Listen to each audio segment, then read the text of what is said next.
Ini lambang kota dan sampai hari ini masih dipakai di Kota Madya Al-Qanadri. Al-Qanadri kalau kata orang Indonesia. Dan ini luar biasa.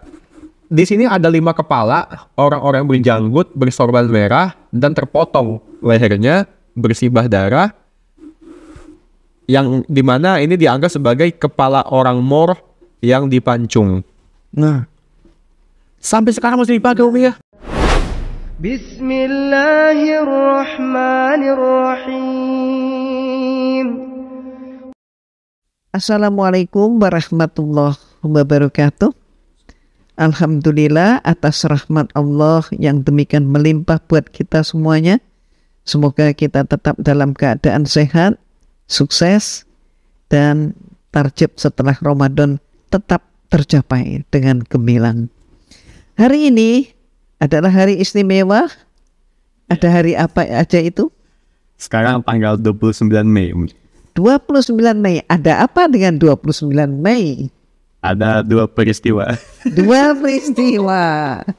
Luar biasa. Inilah narasumber kita yang sangat istimewa, yaitu Niko Pandawa. Kita berbincang tentang sejarah, tapi ada tapinya. Kita ke peristiwa istimewa dulu. Baik. Apa yang pertama? Yang pertama itu belum begitu lama, yaitu 2 tahun lalu. 29 Mei 2021. Ada apa itu? Menggenapkan setengah agama saya.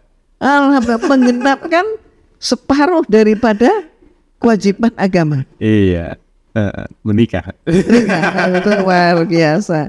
Dan alhamdulillah sekarang berarti tidak berdua tapi bertiga ya. Bertiga, udah nikah. Tapi perlu disebut yang ketiga nih laki atau perempuan? Yang ketiga ini perempuan, Umi. Oh, sama. Berarti boleh disebut Umi tambah cucu ya. Tambah cucu. Umi yang pertama kali ya. Alhamdulillah selamat. Nah, yang kedua apa? Yang kedua ini lebih lama lagi. Terjadi 570 tahun yang lalu. 570 tahun yang lalu. Iya. Luar biasa. Umi belum lahir. Sama. Semua pemirsa juga belum ada yang lahir. Jadi kalau ada masih hidup. Oke. Itu gimana? Itu 29 Mei 1453. 1453. Kita kembali ke tahun 1453. Luar biasa. Ya, dan itu kalau kita menyebut angka 1453 pasti langsung teringat kepada peristiwa futuhnya atau bebasnya Konstantinopel. Terbebasnya Konstantinopel. Iya, menjadi Istanbul hari ini. Luar biasa. Dan hari ini juga pemilihan Turki itu mengumumkan Erdogan terpilih kembali menjadi presiden. Berapa puluh persen? 58 kalau saya ingat nih kok angkanya. Coba nanti dicek lagi. Tapi intinya dia menang. Setelah dua putaran lawan Kemal Kılıçdaroğlu. Alhamdulillah. Selamat juga untuk seluruh warga Turki. Semoga negeri Turki menjadi negeri yang aman, damai, sejahtera, dan semoga menjadi pemimpin peradaban. Amin.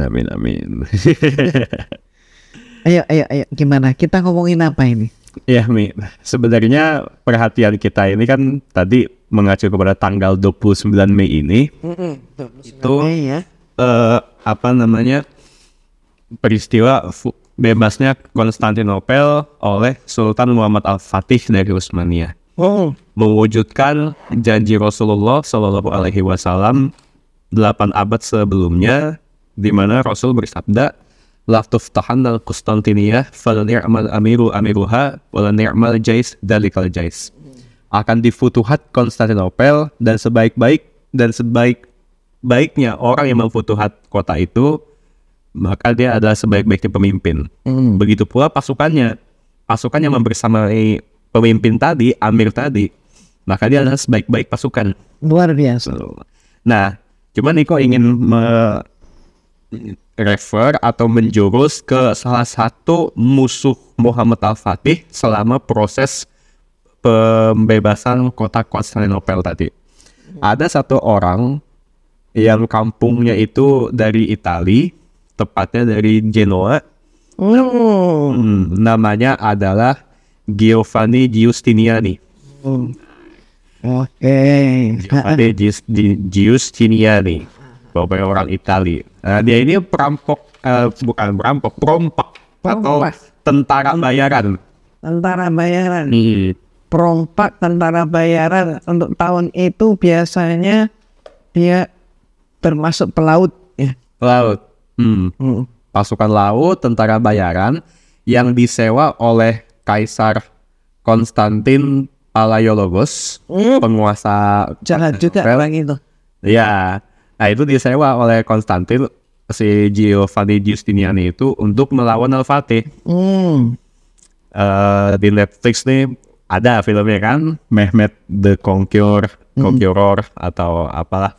Itu disebutkan kalau Giovanni Giustiniani dia itu hampir terbunuh selama proses penaklukan Konstantinopel. Tapi dia memilih untuk kabur dari medan perang. Mungkin balik ke kampungnya lah ya. Nah, di Genoa pula di Italia ini persis di tahun yang sama ketika Muhammad Al-Fatih itu naik takhta sebagai sultan. Tanda tanggal? Tanggalnya saya lupa, tapi tahunnya itu 1451. 1451 ya. Iya, 1451. Ada orang yang lahir dan kelak ketika dia sudah besar, ini akan menjadi musuh Islam berikutnya, Umi. Musuh Islam berikutnya bukan di Turki, tapi di sebuah negeri lain yang tentu masih terkenang oleh kita sampai hari ini, yakni negeri Andalusia. Nah, orang ini lahir tahun 1451 dan dia diberi nama oleh orang tuanya, yakni Cristoforo Colombo. Kalau kita kenalnya dengan nama Christopher Columbus. Christopher Columbus. Dua nama itu adalah satu orang yang sama. Cristoforo Colombo itu penyebutan bahasa Genoa Italinya. Christopher Columbus itu penyebutan lafal Inggrisnya. Nah, dan kita, saya masih ingat Umi, waktu kecil tuh beli susu. Apa ya? Ini boleh nyebut merek nggak? Pokoknya ada salah satu susu tuh ada hadiah. Ensiklopedia mini katanya. Dan itu menceritakan soal penemu-penemu dunia atau orang-orang yang berjasa untuk dunia. Di sana kita dapatkan buku ensiklopedia mini tentang Marco Polo, kemudian tentang Francis Drake, pelaut Inggris, dan salah satunya itu adalah Christopher Columbus. Nah, waktu saya kecil itu masih dianggap sebagai pahlawan, sebagai penemu benua Amerika, sebagai orang yang membawa peradaban ke benua Amerika. Jadi kalau dibilang penemu, seolah-olah pada waktu itu Amerika masih gelap, masih kosong, banyak gajahnya, banyak macannya, nggak berpenghuni gitu ya. Bohong banget ya. Iya, ini kan narasi yang keliru yang sekarang kita nih kalau udah besar nih, itu udah mulai ditinggalkan. Kita masih ingat Umi dengan peristiwa pencekikan salah satu orang kulit hitam di Amerika, George Floyd. Kemarin masih ingat ya? Itu kan mulai muncul kampanye di Amerika itu Black Lives Matter, bahwa kehidupan orang kulit hitam itu juga penting. Dan pada momen kampanye Black Lives Matter, itu salah satu yang saya lihat beritanya, warga Amerika itu mulai meruntuhkan patung-patung Columbus. Alhamdulillah. Karena mereka sudah sadar gara-gara ini atau semenjak ini orang datang ke Amerika, mulai muncul paham-paham rasisme. Dianggap begitu Semenjak Columbus. Dan memang itu dari Columbus datang 1492 ke Amerika. Datang ke sana tuh mulai menganggap warga asli Amerika pribuminya, yakni orang-orang Indian katanya Indian. itu sebagai warga kelas 2. sebagai kelinci percobaan binatang ternak yang mereka bawa ke Spanyol untuk dipersembahkan kepada sponsornya Columbus. Nah, sponsornya Columbus siapa dong? Nah, ini yang menarik, Umi. Ketika kita bicara tadi Muhammad Al-Fatih menaklukkan, membebaskan Konstantinopel 1453, di saat atau di dekade yang sama muncul Columbus di Italia. Kemudian kita ke sebelah barat lagi di semenanjung Iberia. Iberia, betul. Di sana umat Islam telah berkuasa dan menyebarkan rahmat bagi seluruh Andalus, Iberia, selama 700 tahun. Betul. Dari masa Tariq bin Ziyad, Sabin Soir, dan seterusnya. Cuma di masa 1450-an sampai 40 tahun berikutnya, sedang terjadi di Andalus itu gerakan Reconquista. Ya, Reconquista. Pasti Umi paham ya soal Reconquista ini. Penaklukan kembali. Conquist, berarti penaklukan kembali kan. Gitu. Jadi mereka beranggapan bahwa ini ada Spanyol ini dulunya adalah negara-negara Eropa, dikelilingi oleh negara-negara Eropa, maka mereka juga menyatakan itu Kristen, padahal belum tentu juga ya, kemungkinan juga masih pagan. Pagan. Maka ini perlu dirampas kembali kan gitu ya, gayanya seperti gaya perang salib. Betul. Dan memang perang salib. Dan Andalusia itu jatuhnya yang tinggal sisa itu kan hanya Granada. Waktu terakhirnya itu disebabkan karena umat Islam saat itu sudah melemah, ya. Ada kelemahan di kalangan umat Islam karena merasa sudah besar, biasanya terus merasa mau mempunyai ambisi sendiri-sendiri dan tidak menjaga persatuan. Betul. Akibatnya pada saat itu kerajaan-kerajaan kecil di Eropa itu bersatu, termasuk misalnya antara Aragon dan Castile, ya, Isabella dan Ferdinand menikah, ya.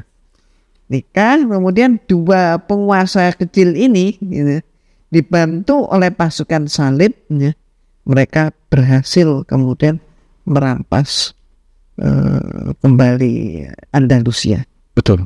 Dan yang terakhir adalah di Granada. Jadi kan kalau kita melihat komposisi pasukan dari yang dikumpulkan Ferdinand dan Isabella, itu kan bukan hanya orang-orang Kastilia dan orang Aragon, tapi ada pasukan salib bantuan sebagaimana kata Umi tadi, dari Perancis, dari Inggris, dari Italia. Salah satunya orang tadi Umi yang kita singgung dari awal, si Columbus. Columbus ini dia itu turut menyaksikan jatuhnya Granada pada 1492.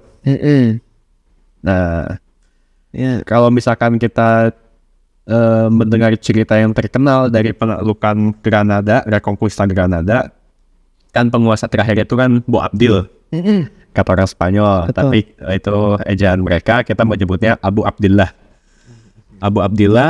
Dan dia itu memang ya cukup, kalau dalam ukuran kita gitu ya, cukup mengecewakan lah.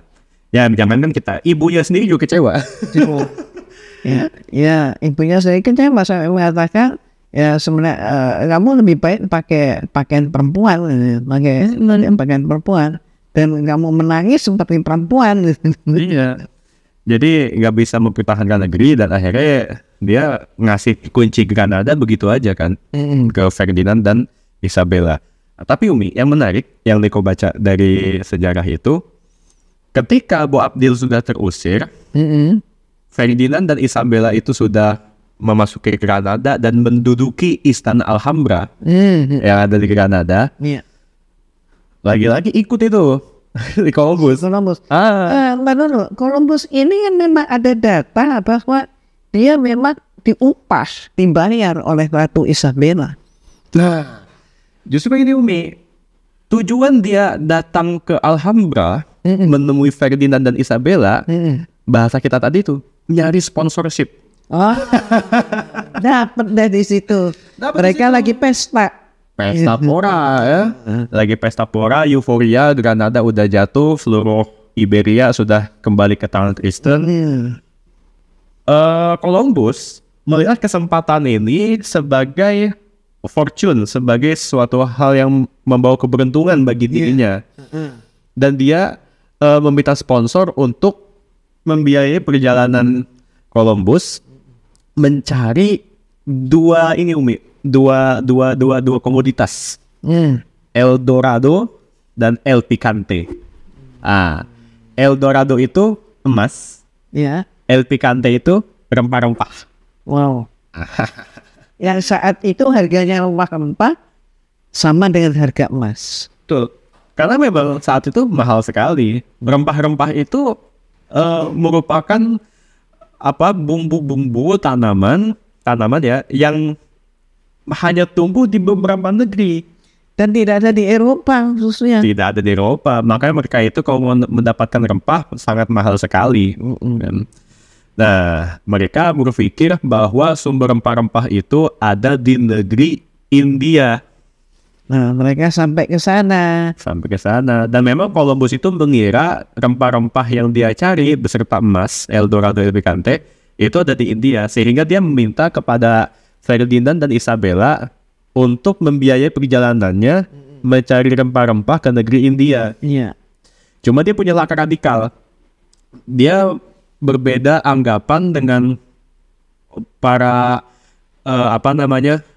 ahli geografi sebelumnya pada masa itu di Eropa, bahwa bumi ini bulat. Ya ini mungkin jadi diskursus tersendiri lah ya, yang cukup ramai juga sekarang. Cuma kita kesampingan itu dulu. Tapi ya begitulah, Columbus menganggap bumi ini bulat, sementara ahli geografi sebelum dia menganggap bumi datar.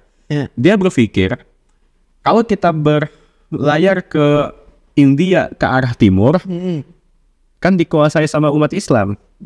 Harus melewati wilayah khilafah kan. Dan mulai dari Afrika Utara sampai ke Arab. Nah ini nggak memungkinkan lah, kata Columbus. Dia berpikir, kenapa kita nggak ngelilingin bumi aja? Toh ujung-ujungnya ntar nyampe ke India. Nah akhirnya dia bilang begitu ke Ferdinand dan Isabella di Istana Alhambra. Dan dibiayakan lah. Dia dibiayain perjalanan ke India, walaupun Columbus itu nggak pernah tahu bahwa sebelum dia sampai ke Asia, melewati Atlantik, melewati samudra Pasifik ya, itu akan ada satu benua dulu tuh yang terbentang dari utara sampai selatan, yang kita kenal sekarang sebagai Amerika. Dan dia nggak pernah tahu itu Amerika. Dipikirnya itulah India. Makanya ketika dia menemui orang-orang Karibia, ya di Pulau Karibia dan di daerah itulah Texas segala macam. Warna kulitnya kok gelap gitu ya. Warna kulitnya gelap, merah-merah. Wah, dia kira ini orang India ini. Sampai akhirnya dia menyebut orang-orang pribumi yang ada di benua itu sebagai orang-orang Indian. Karena dihuni oleh karena negaranya dianggap India, maka penghuninya Indian. Iya. Ya, ini kan komedi sejarah ya. Buat saya itu kesalahan Columbus yang justru menjadi hal yang diformalisasi. Iya. Tapi Niko beberapa waktu belakangan kan memang sedang meneliti soal Reconquista ini ya. Niko menemukan sebuah penelitian menarik dari peneliti di Universitas Stanford. Stanford University. Ada orang namanya Carol Delaney. Dia itu bikin jurnal yang judulnya seperti ini, kemarin sudah Niko kirim ya. Kelihatan tak di kamera? Columbus ultimate goal is Jerusalem. Ini kan merupakan sebuah fakta yang baru. Baru kita ketahui, karena ini berdasarkan catatan harian Columbus yang juga baru ditemukan. Catatan harian yang tercecer ya. Kalau catatan harian utamanya emang udah diteliti dari dulu, tapi ini ada yang tercecer dan baru dibaca-baca lagi. Tuh ternyata tujuan utama Columbus itu bukan mencari India. Itu hanya langkah kesekian. Tujuan utama Columbus itu adalah bukan hanya reconquista Andalus, bukan hanya mengkonquista Amerika atau India yang dia bilang, tapi tujuan goal utamanya adalah reconquista Yerusalem. Karena Yerusalem dianggap sebagai tanah terjanji. Alasannya itu. Padahal tanah terjanji siapa yang menjanjikan? Jadi ada salah satu kutipan menarik ya dari Columbus ini pada tanggal 4 Maret 1493. Jadi setahun setelah reconquista Granada oleh Spanyol. Nah, pada tanggal tersebut Columbus menemui Ferdinand dan Isabella dan dia berkata begini, that in 7 years from today I will be able to pay your highness for 5,000 cavalry and 50,000 foot soldiers for the war and conquest of Jerusalem. Jadi inti kata Columbus berkata begini, mulai 7 tahun dari sekarang saya akan mampu untuk membayar yang mulia Ferdinand dan Isabella agar yang mulia dapat membiayai 5,000 cavalry, 5.000 pasukan berkuda, and 50,000 foot soldiers, dan 50.000 pasukan pejalan kaki for the war and conquest for Jerusalem, untuk perang dan penaklukan Jerusalem. Memang sebenarnya ada apa Umi ini di Jerusalem kalau yang Umi tahu? Kenapa orang-orang Kristen itu, ya selain orang-orang Prancis pada masa perang salib ya yang terkenal zaman Salahuddin Al-Ayyubi dan seterusnya, ternyata ini juga menjadi pikiran Columbus. Iya. Ada apa ini Jerusalem ini? Jadi gini, kalau kita berbicara Kristen, kita balik dulu ya. Siapa sebenarnya pemilik daripada tanah yang mereka perebutkan, yang diperebutkan oleh mereka? Yang Columbus pun ingin merebut itu, gitu ya. Yahudi pun, Israel ingin tanah itu. Alasannya sama, tanah terjanji, gitu ya. Kalau kita dengan apa namanya, dengan hati yang lapang melihat keadaan yang ada pada masa itu, kita bisa melihat dari penduduknya. Jadi sebenarnya penduduk Palestina ini dihuni oleh siapa? Ini bukan tanah kosong. Berpenduduk ya?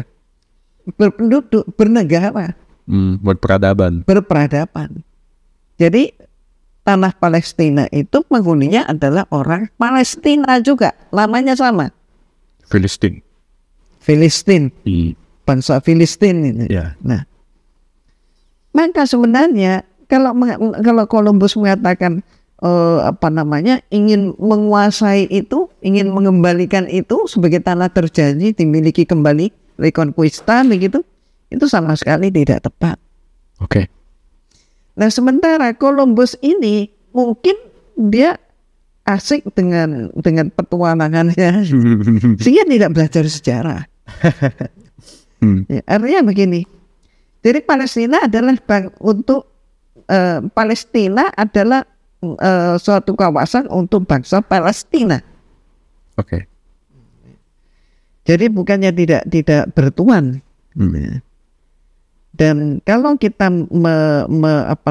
menukik lebih ke dalam, akhirnya kita tahu juga agama apa yang dipakai oleh orang-orang di sana. Itu adalah Islam. Sejak masa Umar bin Khattab ya? Ya, sejak masa Umar bin Khattab sampai hari ini. Nah, sekarang kita melihat hubungannya dengan Kristen. Kenapa kok orang Kristen seperti model Columbus ini merasa juga memiliki Palestina? Sehingga dia membujuk rayu juga supaya petualangannya itu didanai. Betul. Dan hidup dari berpetualang. Ya sebenarnya dia salah kaprah. Pertama, sekali lagi, itu bukan tanah kosong, tanah tak bertuan, itu ada pemiliknya. Kedua, dia ini seolah berpikir di dalam memahami tentang para nabi. Para nabi itu memang mayoritas kan orang Palestina. Banyak lah. Orang Palestina ya? Orang Palestina.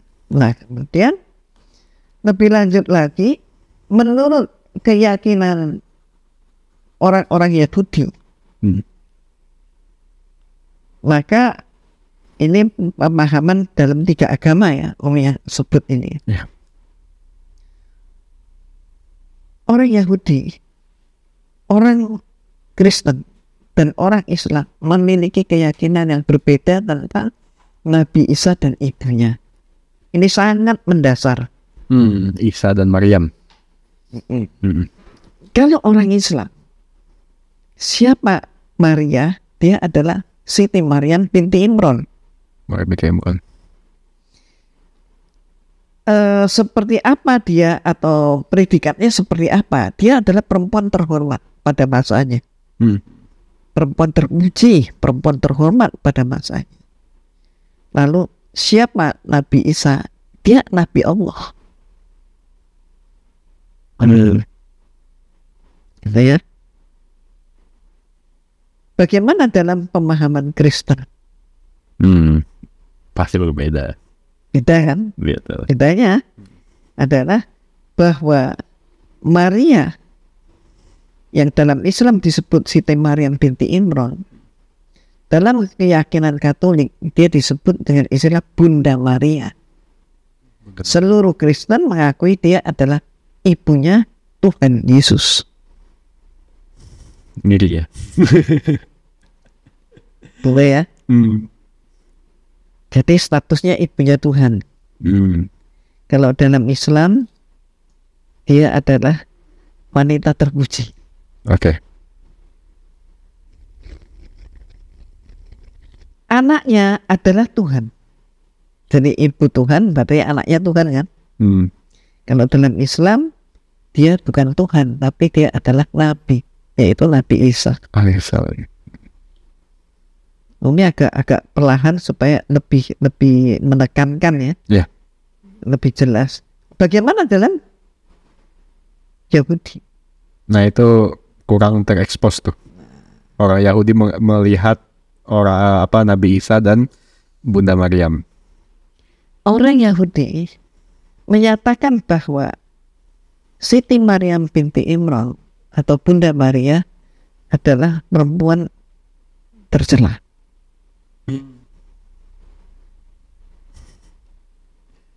Anaknya yaitu kalau dalam Islam Nabi Isa, Kristen bilang Tuhan, anaknya menurut Yahudi adalah anak haram. Padahal kan kalau di Al-Quran kita mengetahui ya dakwah Nabi Isa itu untuk Bani Israel, untuk orang-orang Israel Yahudi. Dan memang penerimaan dakwahnya itu cukup sulit di tengah bangsa mereka sendiri. Sampai ada stigma seperti itu, Mir. Loh, itulah perbedaannya 3 agama ini. Baik. Tapi karena, mohon maaf, tapi karena cara membaca kitab suci, kalau umat Islam membaca kitab suci dengan umat yang lain membaca kitab suci memang beda. Demikian pula dengan konsep iman. Iman di dalam Islam beda dengan iman yang lain, di dalam agama yang lain. Yeah. Dalam Islam iman itu adalah sesuatu yang bisa dibuktikan sesuai kenyataan. Yeah. Ada dasarnya. Tapi dalam Kristen contohnya iman itu adalah percaya. Percaya itu tidak perlu bukti. Sekadar percaya. Percaya itu tidak perlu sesuai kenyataan. Oke. Percaya itu tidak perlu dalil. Nah itulah. Maka sampai hari ini agama itu tetap laku. Karena konsepnya demikian. Hanya sekali percaya. Saya ragu-ragu, kan orang ragu-ragu dosa. Inilah yang tidak dipahami termasuk oleh Christopher Columbus. Ujung-ujungnya di situ. Malah ini sebagai satu contoh. Oke. Ini adalah tentang Santo Yakobus. Ini print ya, pakai Google ya. Alinea pertama. Santo Columbus, Santo Yakobus, siapa? Matamoros. Yakobus sang penjagal Mor. Ya, Yakobus sang penjagal Mor. Menjagal Mor. Jadi dia orang yang namanya Columbus yang digambarkan seperti ini, dilukis seperti ini, ya. Yakobus. Ya, dia itu pekerjaannya adalah melakukan pembantaian terhadap Moor. Moor ini siapa? Moor ini adalah Muslim. Dari pembantai Muslim, termasuk kerjaannya. Iya. Ini dari sumber yang lain. Nih, gimana?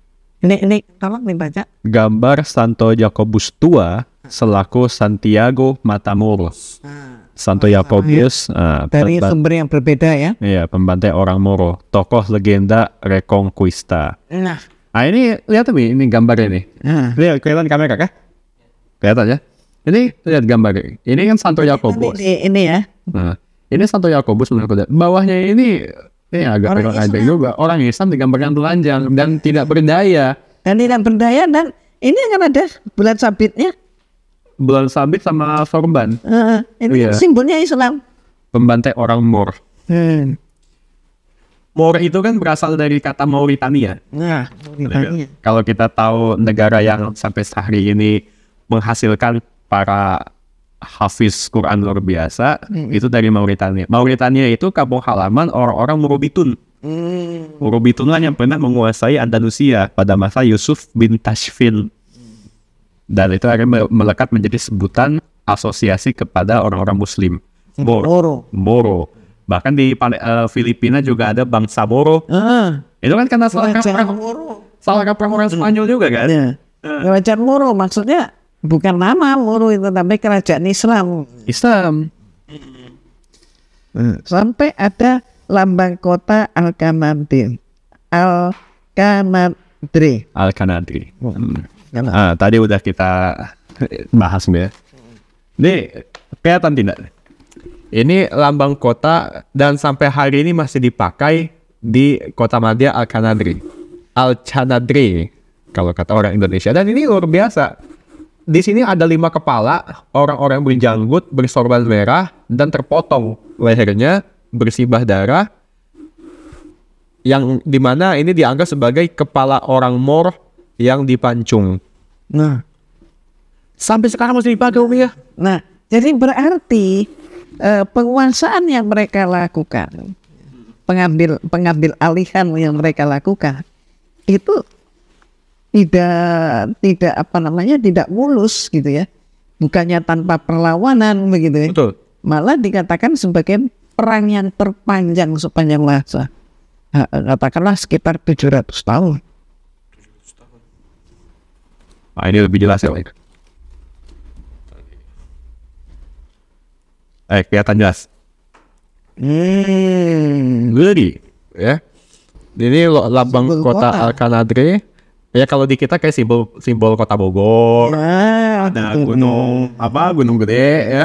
Ada Kujang. Nah ini simbol kotanya bukan Kujang, bukan gunung gede, kepala yang dipancung. Ini psikopat sekali. Di atasnya ada mahkota dari salib. Di sebelah kiri ada lambang asli daripada kerajaan yang pernah berkuasa di Alcanadri, dan sebelah kanannya itu ini bisa dilihat oleh pemirsa, ada 5 kepala orang Muslim yang dipancung dan sampai sekarang masih dijadikan sebagai lambang kota. Bahkan sampai sekarang pun kalau Niko pernah dengar di Spanyol lo masih ada perayaan ini Mi ya. Perayaan Reconquista Spanyol dari tangan kaum muslimin. Masih dirayakan ya? Masih dirayakan. Dan mereka anggap itu benar. Padahal sejarahnya kayak begini. Nah, ini pula yang masuk ke tanah air kita tidak mustahil. Sudah jelas-jelas peristiwanya bagaimana munculnya secara besar tentang kebencian terhadap Islam. Itu bermula dari peristiwa 9/11. 9 September 2001 ya? Iya.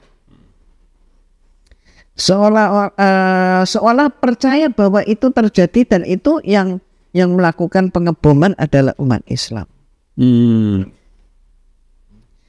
Tapi ada banyak kejanggalan, termasuk yang dilakukan oleh George W. Bush. Yesus Junior. Dan dia mengatakan bahwa perang salib belum selesai. Crusade War is not over. Jadi perang salib belum selesai. Perang salib itu sekarang sedang berlangsung sampai hari ini. Sementara umat Islam memahaminya, ya itu kan sejarah zaman dulu. Mur itu memang jahat zaman dulu. Katanya begitu. Nah, ada sejarah yang sebenarnya mengungkap seperti ini.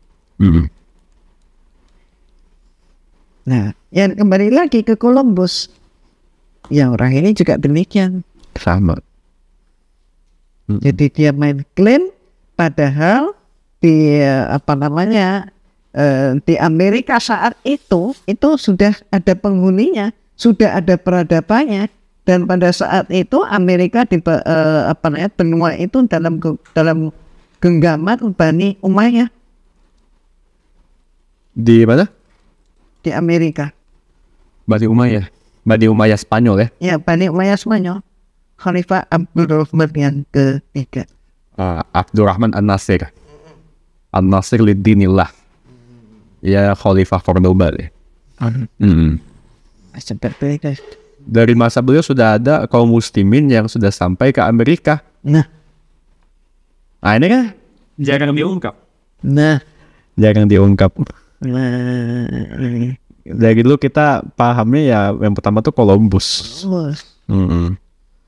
Dan ya seperti itulah klaim-klaim yang mereka lakukan. Jadi sebetulnya kalau kita itu mau jujur menyatakan, memang kita ini sudah waktunya untuk kembali meneliti sejarah, supaya kita nggak tertipu.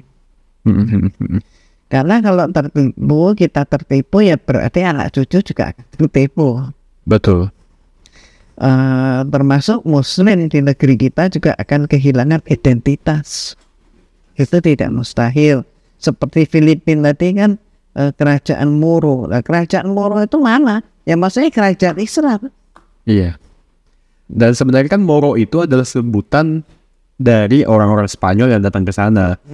Mereka berkeliling dunia, melewati Amerika, kemudian Samudra Pasifik dilewatin sampai ke Filipina. Kok ada orang Islam lagi? Makanya akhirnya disebut sebagai bangsa Moro. Padahal orang-orang Islam yang ada di Filipina itu sudah berislam semenjak ada dai dari Minangkabau yang berdakwah di Filipina, Datuk Bagindo namanya. Dan semenjak saat itu bahkan sampai ke Manila di Pulau Luzon di Filipina itu sudah menjadi kekuasaan Islam yang bersatu dengan Brunei. Jadi berarti sesungguhnya sejarah membuktikan bahwa Islam itu besar. Betul. Maka Islam itu memang benar-benar pernah menguasai 2/3 dunia. Bukan benua ya. Bukan menguasai satu benua, 2/3 benua. Enggak, dunia. Jadi kita ini memang umat Islam termasuk di negeri kita, karena demikian dicaci, dimaki secara secara masif gitu ya. Dicaci, dimaki, direndahkan, difitnah, sampai dibuat tidak bangga dengan agamanya sendiri. Ya maka sebagaimana contoh kasus waktu saya kecil tadi Umi, kita beli susu dapat hadiah ensiklopedia mini, yang dibanggakan ya tokoh-tokoh kayak Nah kayak gini nih. iya. Betul, Mi, tadi kita perlu meneliti sejarah kita, kita teliti ulang gitu ya, Iya. supaya kita nggak kemakan dengan tokoh-tokoh yang sebenarnya dia itu penjagal umat Islam, tapi malah kita pahlawankan. Itu malah dipahlawankan. Malah penjajahnya itu mohon maaf boleh memiliki apapun dengan gratis. Malah kita yang menyerahkan. Malah penjajahnya itu malah dipuji-puji. Iya. Ini ngeri sekali. Dan sampai sekarang mental memuji penjajah itu masih ada. Masih ada.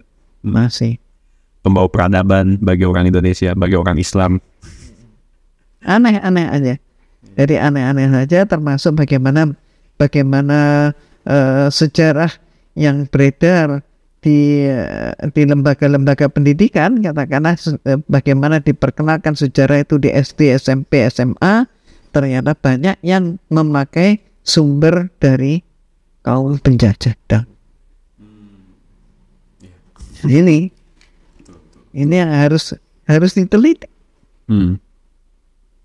Bagaimana seorang penjajah menulis sejarah dari bangsa yang dia jajah? Pasti dia akan lebih berat pada citra bangsanya. Tuh. Bangsanya itu yang menjajah kita akan dianggap sebagai pembawa peradaban bagi orang-orang liar. Ya. Kan begitu yang dianggap orang bodoh. Kan begitu yang dianggap oleh orang-orang Eropa ketika Columbus datang ke Amerika. Ya. Columbus itu membawa berkah. Makanya tadi peristiwa kekinian semenjak George Floyd, Black Lives Matter dan seterusnya itu kan mulai membuka kembali mata orang-orang Amerika bahwa ya Columbus itu jagal. Dan saya yakin insya Allah ke depannya anggapan-anggapan salah yang tadi kita obrolin Umi ya, itu juga akan kita benarkan lagi, khususnya di tanah Andalusia ya, yang hari ini masih sangat terasa banyak wilayah itu yang memusuhi Islam. Ya kita jadikan sebagai negeri Islam kembali. Dan itu pasti. Insya Allah. Satu hal lagi mungkin peristiwanya. Jadi kalau mereka memfitnah bangsa Moor dengan menancapkan kepala di tombak dan kemudian ditancapkan di pintu masuk kota, ya tolong ditunjukkan buktinya. Karena peradaban seperti itu, peradaban memenggal kepala dan menancapkan, itu bukan peradaban Islam. Ya, betul. Itu adalah peradaban mereka, bahkan ketika mereka melaksanakan konsili Nicea tahun 325 Masehi, di mana mereka mengubah tauhid menjadi trinitas, di situ Nabi Isa dijadikan Tuhan. Maka ketika mereka selesai sidang, muncul keributan antara yang pro dan kontra terhadap trinitas. Antara Athanasius yang didukung oleh kekuatan kekaisaran Romawi dan Arius yang menolak penuhanan Nabi Isa. Nabi Isa adalah seorang utusan Allah, dia bukan Tuhan. Dan apa yang terjadi, perkelahian fisik itu tidak terhindarkan, dan karena Athanasius di backup oleh serdadu-serdadu Romawi, maka dengan mudah mereka membunuh pengikut Arius. Dan kepala daripada pengikut-pengikut Arius itulah yang ditancapkan di tombak atau besi atau apa, kayu atau apa, dan dijadikan hiasan di sepanjang masuk ke gerbang kota. Iya. Itu peradaban mereka. Tapi sekarang kan dituduhkan itu perbuatan orang Islam. Dan sampai hari ini pun ya termasuk juga tidak kurang gitu ya, orang top gitu ya, orang-orang besar, orang-orang gede gitu ya di negeri kita yang menganggap Indonesia belum mampu, rakyat Indonesia belum mampu, skillnya tidak mencukupi. Jadi kita perlu orang asing. Nah, kenapa tidak diedukasi? Karena mohon maaf, Allah tidak pernah melebihkan seseorang itu karena mohon maaf Allah menciptakan yang ini memang diciptakan sebagai kelas 3, yang itu kelas 1, enggak begitu. Iya.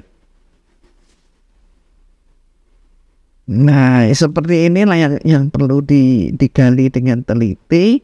Janganlah menjelek-jelekkan bangsa dan agama di mana kita belum mempunyai pengetahuan yang cukup. Betul. Gak ada kelas-kelasan dalam bangsa manusia. Karena yang paling mulia di sisi Allah itu kan dari segi takwanya, Ya, bukan dari segi rasnya. jelas kan. Nah, itu. Ya, ya satu lagi. Padahal kan ketika mereka menuduhkan umat Islam itu kejam, contoh ketika mereka itu bersedih ketika Konstantinopel futuh di tangan Muhammad Al-Fatih. Isu yang beredar di Eropa adalah bahwa Al-Fatih itu membunuh seluruh bayi Nah, yang ditemukan di Konstantinopel, bayi-bayinya orang Kristen, kemudian ditancapkan di atas tombak.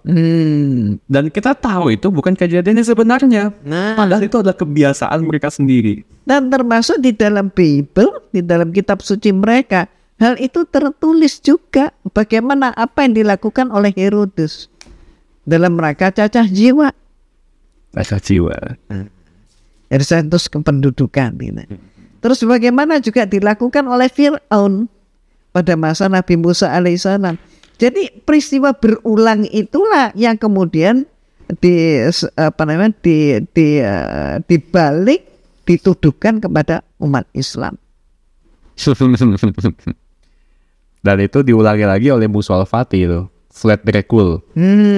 Akhirnya kan dia yang terkenal sebagai penyulak. Nah, Orang yang menancapkan tubuh orang ke atas tombak, itu dipancangkan, dikibarkan.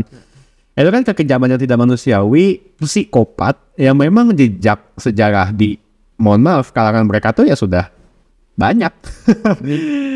Dan itu bukan kebiasaan umat Islam. ya. Gitu. Dan itu terbukti mereka. Bukan nggak terbukti mereka. Tapi sayangnya, ya itu tadi. Kenapa umat kita masih demikian sayang kepada mereka sehingga menjunjung tinggi mereka secara berlebih-lebihan? Ya kan? Itu bukan sayang, Umi. Itu cinta buta. Cinta buta. Oke. Setuju. Oke, alhamdulillah. Niko, Ya. sepertinya Umi pengen lebih panjang berbicara, tapi waktunya tidak mengizinkan. Iya. Jadi, gimana kalau kita sambung? Nanti insya Allah kita sambung. Kayaknya temanya sangat menarik sekali nih, Min. Hubungan Islam Kristen, kemudian dari masa perang salib, yang bukan perang salibnya itu terkenal di Timur Tengah saja, tapi juga di Andalus. Betul. Nanti ada perang salib di mana di negeri kita, Asia Tenggara, Filipina tadi, atau Malaka. Iya. Itu bisa jadi cerita yang panjang. Betul. Oke, Niko. Nah, pemirsa, ini rahmati oleh Allah, tanpa bermaksud untuk memperpendek, tapi memang tidak terasa kita sudah berbincang cukup panjang. Dan kalau kita lanjutkan juga, marilah kita lanjutkan di episode yang akan datang. Mohon maaf atas segala kekurangannya. Billahi taufik wal hidayah. Wassalamualaikum warahmatullahi wabarakatuh. Waalaikumsalam warahmatullahi wabarakatuh. Alhamdulillah.